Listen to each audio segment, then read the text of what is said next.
案子看多了，不是抛尸就是分尸，臭宝们是不是已经麻木了呢？那么这起2024年1月26日的案子够不够新？它不是抛尸，也不是分尸，但今天这起案件的侦破过程同样扑朔迷离，精彩程度丝毫不亚于那些碎的、抛的、埋的、烧的。话不多说，点个关注，点个赞。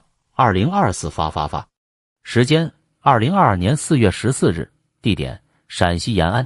这天晚上，我家二大爷刚爬上我家二大娘的热炕头，突然，家门口的公路上传来一声巨响。二大爷闭着眼睛都知道是撞车了，因为当天刚下过雨夹雪，道路很滑，很容易出车祸。于是好心的二大爷骂骂咧咧地穿好衣服出门查看情况。可公路上一片漆黑，啥都看不见，于是二大爷就返回家中继续爬热炕头。大约1个小时后，2位民警敲响了二大爷家的门。见民警询问起此前有没有发生什么异常情况，二大爷如实地告诉了民警之前他所听到的巨响声。民警之所以来到我二大爷家询问情况，是因为刚才有人在路边发现了一个趴着的男人。由于天色太黑，那人害怕不敢靠近，于是选择报警。15分钟后，民警赶到了现场。民警找到那名趴在路边的男子时，已经接近11点，该名男子已经没有了生命体征。咱们对这个尸体进行初步检查后，死者右前额部有开放性损伤，小腿部中间有2处很明显的碰撞痕迹，衣服有明显的变形，在这个变形最严重的地方伴有咱白色粉末状的东西，咱疑似车的白色漆皮。经过对事故现场的仔细搜查，警方在距离尸体不远处发现了3块白色塑料片。这些塑料片很可能是事故发生后汽车某个部位破损遗落下来的。同时，在距离公路约1米半的位置，有一条非常明显的摩擦痕迹。警方推断，这很可能是死者在被撞击后被车辆拖行所留下的痕迹。考虑到死者身高为1.7米，并且撞击部位在右前额，结合以上线索，民警将大货车和白色轿车作为主要破案的对象。现场勘查过程中，死者家属闻讯赶来。死者邵某兵，男，53岁，三正安镇龙石头村的村民。死者儿子讲，当天晚上他父亲大约9点钟离开家门。由于案发现场附近没有监控，民警只能对道路两侧的居民进行走访调查，这也正是民警进入我二大爷家的原因。你好，你好。从这公路上刚才发生交通事故，你知道吗？我就是听见告的时候，我晚上出去走了一回。我给我们老婆我说是给他找死了，我们老婆说是不可能的，他该是怪车门子响了。我说车门子响跟这个碰了人好像是声音不一样。我起来看了一回，好像也什么事也没有，我又回来睡下了。那会儿大约几点？大约就是9点10几到9点20几。根据二大爷提供的线索，警方初步推断事故发生时间在9点到9点20分之间。由于距离事故现场最近的交通卡口监控位于5公里之外，根据推断的事发时间，民警筛查出了15辆嫌疑车辆。然而，在第二天天亮之后，民警在距离事故现场仅700米的地方发现了一家小卖部的监控。通过查看监控录像，民警发现1月17日晚上9点40左右，一名男子沿着公路由西向东步行。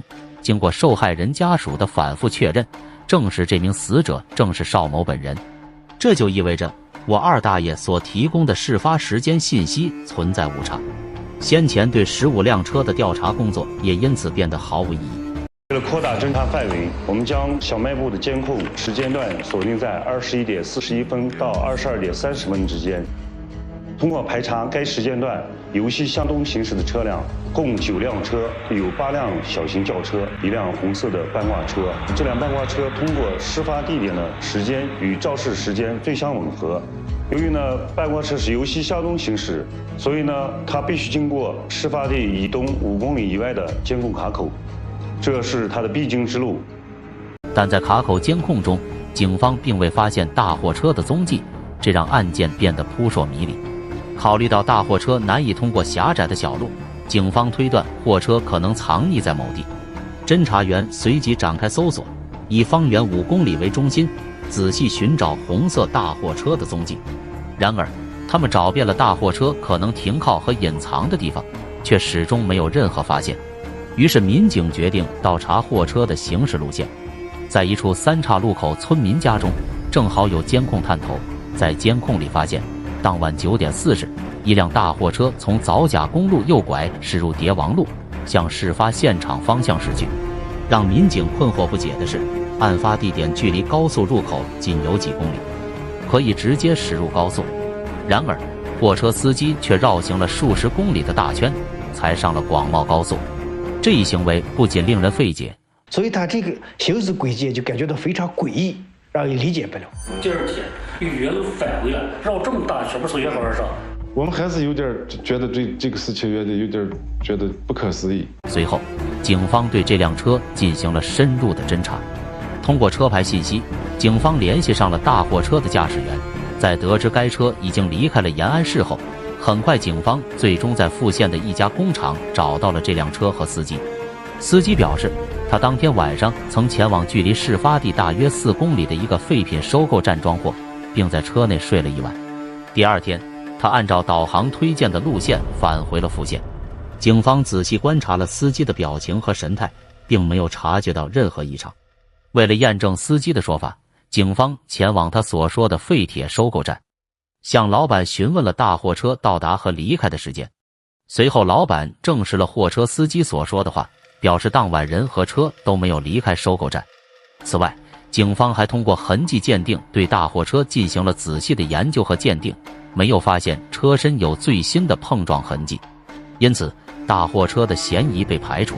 在这个肇事时间段内呢，经过小卖部的监控看控呢，只有9辆车，而这辆半化车呢已经被排除掉了，小轿车呢作案的这个嫌疑呢就上升了。突然，警方在距离案发现场约1000米的一户村民家中找到了新的监控录像。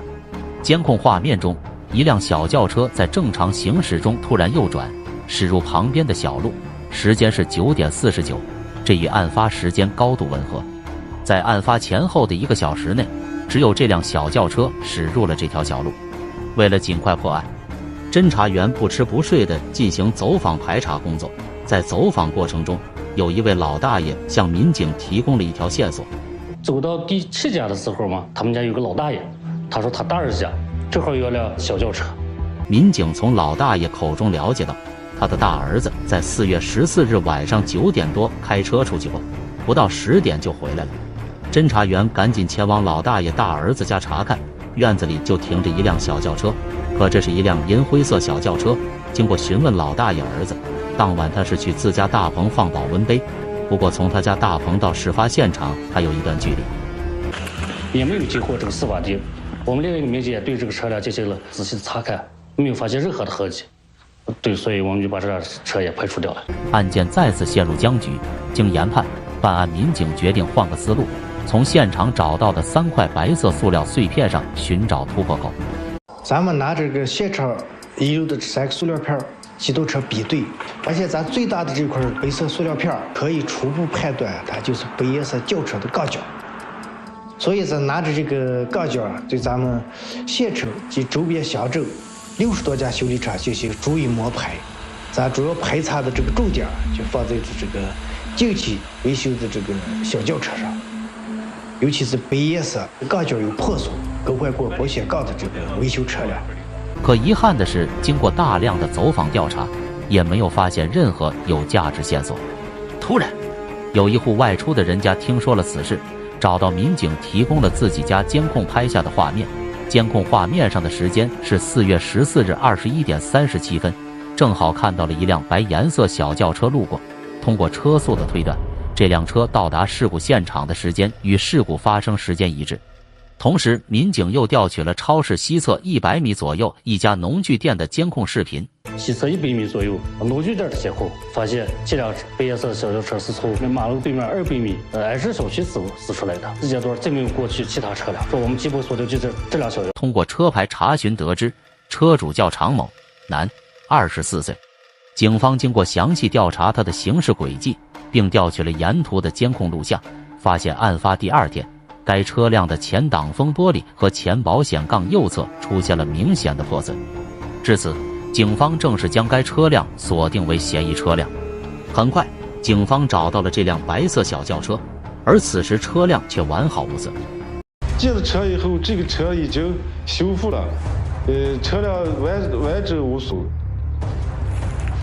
但是我们专案组民警都是些干事故多年的民警，仔细一看，他车上有明显修理过的地方。先开始还不承认，最后我们就把他的破损的照片给他摆在眼前。我看见他手有点抖，他终于承认，他说他当时感觉他碰了什么东西，他由于害怕，他就直接就走了。根据常某的交代，民警赶到延安市宝塔区一家汽车修理厂，找到了从肇事车辆上更换下来的前挡风玻璃，还有换下来的保险杠。现场散落的塑料碎片和嫌疑车辆更换下来的保险杠右端破口处进行比对，尺寸、颜色、形态、材质完全一致，从而形成了完整的证据链。肇事发生后，驾驶人常某为保护现场，为抢救伤者，驾驶机动车逃逸，常某应负此次事故的全部责任。最终，常某获得了应有的惩罚，因犯交通肇事罪，法院判处常某有期徒刑3年06个月，并赔偿死者家属人民币54万3千元。至此，案件告破。